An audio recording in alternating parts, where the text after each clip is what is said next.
Hari ini kita akan belajar bersama-sama untuk mata pelajaran tematik kelas 2. Kita belajar di tema 7, kebersamaan, subtema 1, kebersamaan di rumah, pembelajaran yang kelima. Mari adik-adik kita belajar dengan penuh semangat ya. Pada hari Minggu, Ali beserta keluarga pergi ke rumah kakek. Rumah kakek berada di desa. Di dekat sawah kakek terdapat sungai. Ali memiliki teman-teman di lingkungan rumah kakek. Ali bertemu dengan teman-temannya. Ali dan teman-temannya ini bermain di sungai. Mereka bermain kucing dan tikus. Bagaimana ya bermain kucing dan tikus ini? Nah, bermain kucing dan tikus ini yang pertama harus membentuk kelompok yang terdiri dari 10 orang pemain adik-adik. 8 orang itu membuat lingkaran untuk melindungi tikus dari buruan kucing. 1 orang menjadi tikus dan 1 orangnya menjadi kucing. Pemain yang menjadi tikus itu boleh keluar atau masuk ke dalam lingkaran untuk menghindari serangan dari kucing. Pemain yang menjadi kucing harus berlari mengejar tikus sampai dapat. Pemain yang membentuk lingkaran itu akan membantu melindungi tikus agar terhindar dari serbuan kucing dengan menggerakkan badan dan jangan sampai lingkaran tangannya terlepas. Nah, permainan dinyatakan selesai jika kucing ini berhasil menangkap tikus. Itu tadi permainan kucing dan tikus adik-adik. Nah, permainan ini bisa kalian mainkan dengan teman-teman kalian. Mulailah dengan berjalan-jalan di air untuk menyesuaikan suhu tubuh dengan air adik-adik. Nah, kepalkan kedua tangan dan biarkan gerakan kaki itu mendorong tubuh ke depan. Nah, setelah kalian terbiasa berjalan di air, mulailah ambil langkah pendek dan agak cepat. Tingkatkan kecepatan berjalan secara perlahan sampai kalian itu mencoba berlari di air.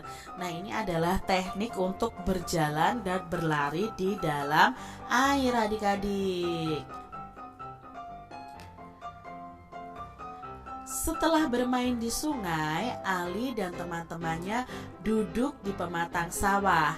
Mereka bercerita sambil memandangi sekelompok bebek yang sedang digembala oleh pemiliknya. Kita akan mendengarkan dongeng tentang bebek dan cerpelai adik-adik. Nah, bagaimana ya dongeng bebek dan cerpelai ini? Yuk kita simak adik-adik. Bebek selalu hidup rukun. Bebek tidak pernah terpisah satu sama lain. Mereka pergi bersama-sama sepanjang hari dengan mengikuti satu pemimpin. Mereka ini terkenal sebagai makhluk yang paling rukun.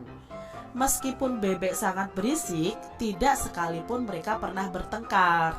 Lalu cerpelai hewan pemangsa melihat begitu kompaknya kaum bebek. Awalnya ia kagum, tetapi kemudian muncul niat jahat dalam hatinya adik-adik. Aku akan mengadu domba mereka. Pasti ada bebek yang bisa dijadikan sumber masalah. Gumam cerpelai ini seraya menyeriangi jahat. Mulai hari itu, cerpelai mulai gencar mendatangi bebek yang agak terpisah dengan kawanannya. Dia mulai menghasut bebek itu untuk membenci kawanannya adik-adik. Lihat pemimpinmu itu. Dia hanya membodohi kalian agar mau mengikutinya. Pergilah dari kawanan atau kau akan menjadi budak pemimpinmu selamanya. Ujar cerpelai yang pandai menghasut ini adik-adik. Namun rupanya sia-sia. Bebek itu tidak mau mendengar perkataan cerpelai. Kemudian cerpelai mencari bebek lain dan mengatakan hal yang sama. Akan tetapi, lagi-lagi perkataan cerpelai tidak dihiraukan adik-adik. Begitu terus hingga tak terasa sudah semua bebek ia datangi. Namun tidak ada satupun yang berhasil ia hasut. Cerpelai sudah sangat kelelahan karena sudah berjalan ke sana kemari dan terlalu banyak bicara. Hahaha, cerpelai, cerpelai. Kau tidak akan bisa membuat kaum bebek saling bertengkar karena kami saling mempercayai satu sama lain. Ucap salah satu bebek yang dihasut oleh cerpelai tadi. Cerpelainya sangat malu adik-adik. Dia tidak menyangka para bebek begitu kompak. Dia pun segera pergi dari permukiman bebek dan tidak pernah kembali lagi ke sana karena malu. Memang benar jika ada yang mengatakan bahwa kaum bebek adalah kawanan yang paling rukun sedunia. Nah, itu tadi ya adik-adik ya, cerita fabel tentang bebek yang selalu hidup rukun. Adik-adik, di sini dari cerita tadi ada berapa tokoh sih yang kita temukan? Nah, dalam cerita tadi tokohnya itu ada dua, yaitu ada bebek dan ada cerpelai. Lalu bagaimana watak atau sifat dari masing-masing tokoh? Nah, untuk bebek itu watak atau sifatnya itu selalu rukun, setia kawan, tidak mudah dihasut, dan kompak. Sedangkan watak dari cerpelai bagaimana? Dia itu jahat, iri, suka mengadu domba. Lalu dari cerita tadi, apa amanatnya atau pesan yang bisa kita dapat dari cerita tadi? Nah, pesannya atau amanatnya, kita itu harus hidup rukun dan kompak adik-adik. Jangan punya sifat jahat dan iri seperti cerpelai tadi. Jangan mudah untuk dihasut juga. Nah, itu amanat dari cerita tadi. Adik-adik, siapakah tokoh dalam cerita bebek selalu hidup rukun? Ya, tokohnya itu ada kawanan bebek dan cerpelai. Cerpelai ingin membuktikan bahwa bebek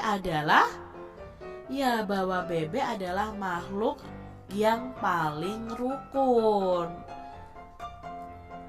Cerpelai menghasut bebek agar meninggalkan kawanannya. Bebek tidak mau bertengkar karena mereka saling mempercayai satu sama lain adik-adik. Berikutnya, cerpelai tidak menyangka jika bebek begitu kompak dan begitu rukun ya. Cerpelai tidak pernah pergi ke permukiman bebek karena merasa apa adik-adik? Ya, karena merasa malu. Ali bersama teman-temannya memiliki kegiatan yang digemari, yaitu bermain di sungai. Mereka sering bercerita seusai bermain. Selain berbeda karakteristik dan agama adik-adik, mungkin kita juga berbeda hobi atau kegemaran. Nah, di sini Kak Citra punya gambar-gambar tentang kegemaran. Adakah kalian yang kegemarannya atau hobinya melukis atau bermain sepak bola, menari, ya, bercocok tanam, bermain catur, atau mungkin ada yang hobinya itu bermain piano atau bermain keyboard. Ya, lalu ada yang mungkin hobinya berolahraga, bermain ya. Lalu ada yang mungkin hobinya skateboard atau hobinya bermain biola, seperti itu. Nah, adik-adik, setiap kita pasti memiliki kegemaran ya, memiliki hobi yang kita sukai. Mungkin ada yang berenang juga, bermain komputer dan lain sebagainya. Nah, adik-adik, kalian bisa loh berbeda-beda kegemaran. Antara kalian dengan teman-teman yang lain boleh berbeda kegemaran ya, atau berbeda hobi. Tapi tetap walaupun kita berbeda hobi, kita harus tetap menjaga kerukunan adik-adik. Nah, kalian coba tanyakan kepada teman-teman kalian tentang kegiatan yang digemari. Nah, kelompokkan teman-temanmu berdasarkan kegiatan yang ia gemari dan tuliskan nama temanmu berdasarkan kegiatan yang digemarinya adik-adik. Kalian bisa membuat tabel seperti ini ya. Lalu adik-adik di sini bagaimana ya sikap kita terhadap teman yang memiliki hobi berbeda dengan kita? Nah, sikap kita ya harus tetap rukun, harus saling menghargai, tidak menjelek-jelekan hobi orang lain, tidak memaksakan hobi kita juga kepada orang lain. Jadi kita boleh berbeda hobi atau kegemaran.